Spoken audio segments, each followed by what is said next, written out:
Allô tout le monde, on se retrouve cette semaine pour une vidéo où je vous parle de minimalisme à travers le Idj qui est prononcé Ouga. Pour le bien de la vidéo, ça va être Idj, Ouga, peu importe. Je vais dire un peu les deux. Puis de toute façon, c'est vraiment pas important en fait la façon dont on le prononce. Ce qui est important, c'est de bien le comprendre et d'être capable de le mettre en pratique.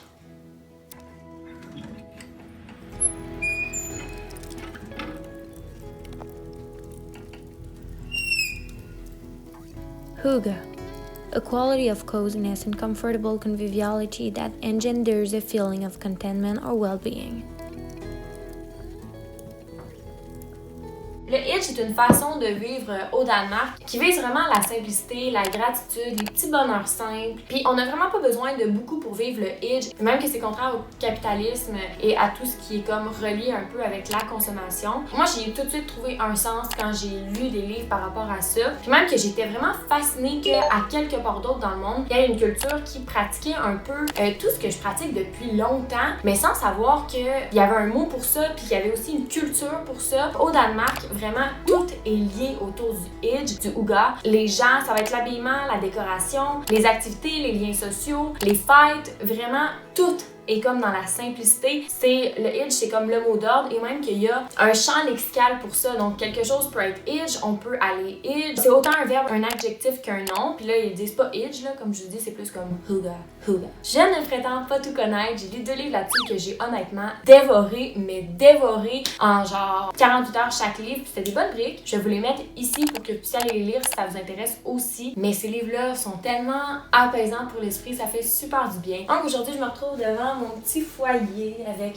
petit diffuseur d'huile essentielle, une bonne tasse de thé dans un petit cocon. Puis je vous parle de simplicité à travers le Idj en 6 points. Là, c'est simple, là, mais l'autre doigt est là. Premièrement, en gros, c'est quoi le Idj? C'est le bonheur des choses simples, du moment présent, de la gratitude pour ce qu'on a autour de soi, puis des petits bonheurs de la vie. Puis c'est pas les objets, en fait, qu'on a autour de soi qui vont faire que c'est Idj, mais ça va contribuer à l'atmosphère Idj, ça va rendre le tout un peu plus Idj. Fun fact, au Danemark, c'est en fait le pays le plus consommateur de bougies. C'est pas rare qu'eux, ils vont avoir comme 5-6 bougies allumées autour d'eux dans la maison. Puis c'est pas des bougies comme du Bath & Body Works qui vont sentir des odeurs, c'est plutôt des bougies qui auront pas d'odeur, justement, des bougies blanches bien classiques, vraiment pour rajouter de l'ambiance plus cosy, plus une lumière plus douce finalement. Deuxième point, qu'est-ce qui est Idj? C'est des bas de laine, une doudou, un endroit, un petit coin Idjlig avec des doudous, des coussins près de la fenêtre, un bon livre, un thé, une boisson, un café,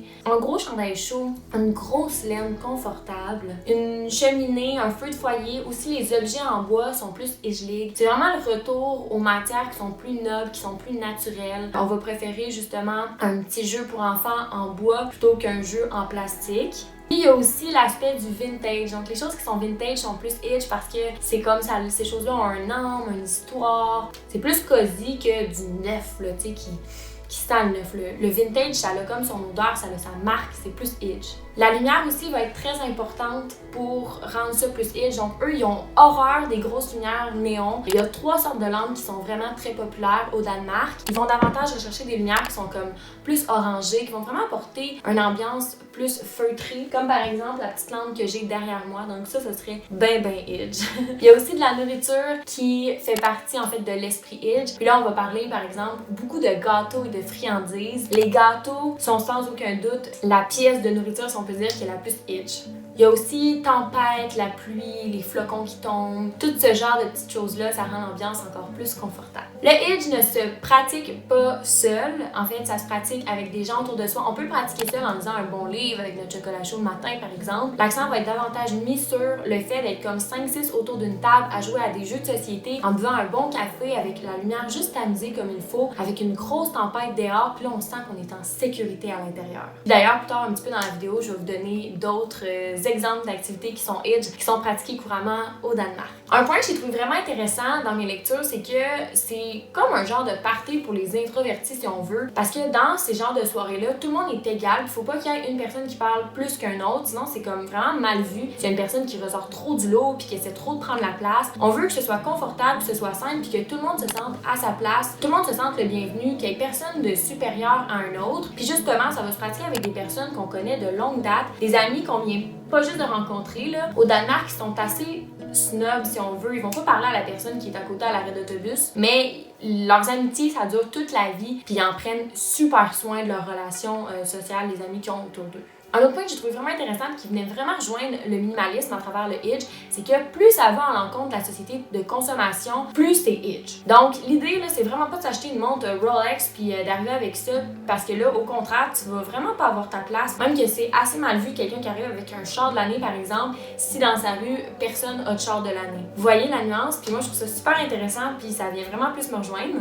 Ce qu'on cherche quand on est Hitch, quand on pratique un événement qui est Hitch, quand on veut se retrouver dans une ambiance confortable, c'est justement de pas se sentir mal à l'aise, d'être en toute simplicité, sans la moindre compétition. Le genre d'activité qui est Hitch, ça va être par exemple une après-midi où on cuisine tous ensemble. La personne qui reçoit n'a pas le stress de préparer un repas pour tout le monde. Chaque personne apporte un ingrédient, des ingrédients, puis on se partage les tâches, on cuisine ensemble, on bavarde, on passe un bon moment, puis à la fin de la journée, on déguste ce plat-là tous ensemble dans une bonne ambiance qui est conviviale. Et même que si c'est dégueulasse, on s'en fout. Parce que ce qui est Hitch, c'est plutôt la préparation plus que le résultat final. C'est vraiment plus tout ça qui importe. Ça, c'est quand même assez spécial, mais ça fait partie de leur culture. Ça va être aussi une journée où on va jouer à des jeux de société, une journée où on va se claquer un marathon de films, ou encore une journée où on va aller faire de la luge à l'extérieur, puis qu'on va rentrer en dedans, se prendre un bon chocolat chaud, après avoir les petites pommettes toutes rouges, puis dépenser beaucoup d'énergie. Mais là, je vous ai nommé tout ça, mais ça peut aussi être aussi simple que de prendre un livre, puis de lire ça sur le bord de la fenêtre, de regarder un beau paysage, de profiter du moment présent, justement, en regardant la marée monter, la marée descendre, jeter des cailloux dans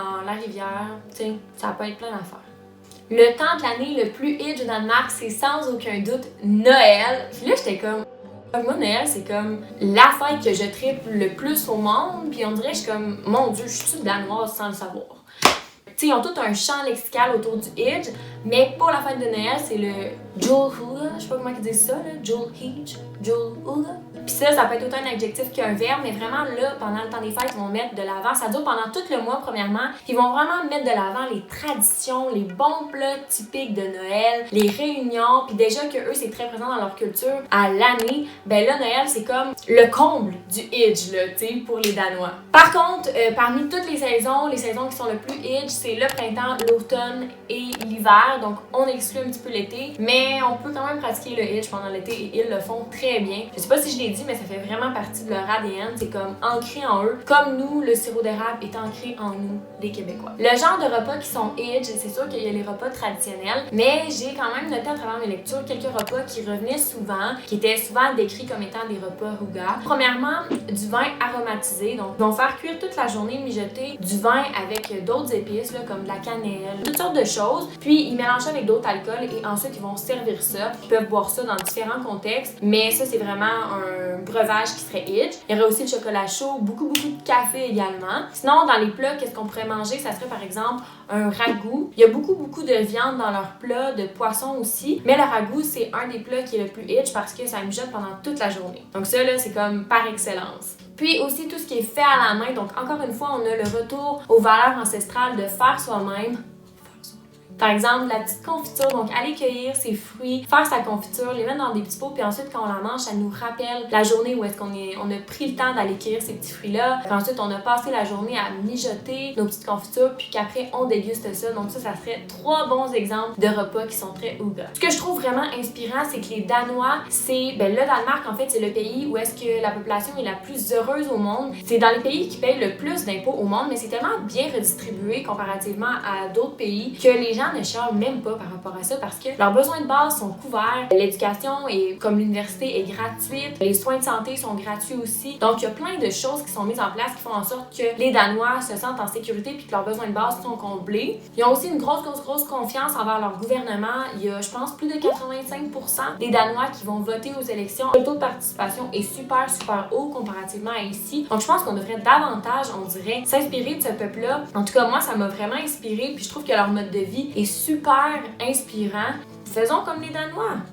Donc bref, je trouve vraiment que le bonheur est dans la simplicité, que c'est facile de mieux vivre en pratiquant des petits bonheurs au quotidien, en ayant de la gratitude, en s'entourant de bonnes personnes avec une bonne bouffe. Puis je trouve ça super inspirant que les Danois le pratiquent au quotidien. On n'a pas besoin de beaucoup dans la vie pour être heureux, puis on n'a pas besoin de beaucoup non plus pour pratiquer le yoga. Donc j'ai trouvé que c'était super inspirant comme lecture. J'espère que vous avez aimé tout autant en apprendre sur ce mode de vie-là qui devrait être appliqué partout. Sur ce, je vous souhaite une bonne fin de journée. Prenez le temps de faire ce qui vous plaît. Prenez du temps pour vous, pour faire un petit thé devant votre foyer en écoutant votre émission préférée. Si vous l'avez pas fait, du moins durant le temps des fêtes. Puis moi, je vous dis à la prochaine pour une autre vidéo. Bye!